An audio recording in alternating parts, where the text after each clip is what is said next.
Yeah, I think for me growing up, rugby was such a massive thing. That was what I put all my eggs into that basket, and that was what my idol was. And the Bible tells us clearly that God and Jesus is to be the number one in our lives. He's to be the captain of our lives. And for me, that was a real battle as I was growing up. I wanted to be the man when it came to rugby. I wanted to fit in. I wanted to be cool. I wanted everyone to think I was popular. But for me, it really was a period of leaving school and turning 18, 19 that I had to make a decision, and I had to put all my trust in Jesus. I had to make him my captain for everything. I couldn't keep rugby back from him. I had to give him it all, and it's been worthwhile. Yeah, I really like Colossians 3:23. It says, whatever you do, work at it with all your heart, as though for the Lord, not for men. And I think for me, when I was growing up, when I was in my teens, I strived to get man's approval. I strived to get my friends' approval. I wanted to be popular, like I said. I wanted to be the main man in the rugby team. I wanted everyone to love me for my own glory, not for God's glory. And I think for me, that's such a challenging verse, because whatever we're doing on earth, it's for him. We're doing it for God. We're not doing it for ourselves.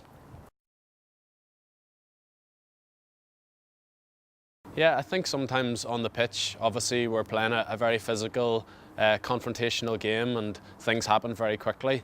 I know for me, I've obviously been disciplined. I've had a yellow card in a game before whenever I did something I shouldn't have done. And as Christians, it doesn't make us infallible. We're still going to make mistakes and screw up, unfortunately. But I think we have to be men and hold up our hands and say, listen, I made a mistake. Can I have forgiveness? And we're not perfect. We strive to be as good as we can on and off the pitch. But I think for me, having a real good connection in my local church and having good Christian friends that I meet with and pray with helps me to keep me accountable. And they really look out for me and help me keep on the right track.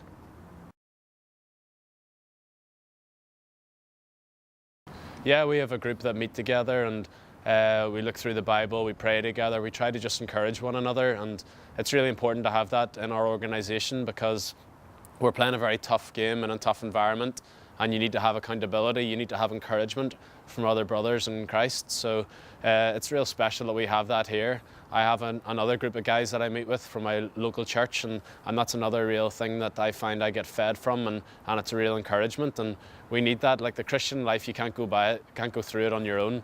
We need to have one another's support and to keep each other accountable and on the right track. So for me, those are two massive things.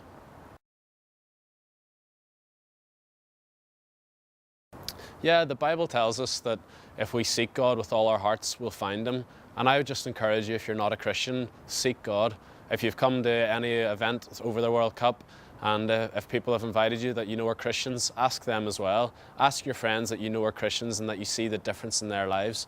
And seek God, ask him to reveal himself to you. It might not happen overnight, but it'll definitely come if you seek him over a period of time. He will make himself known to you.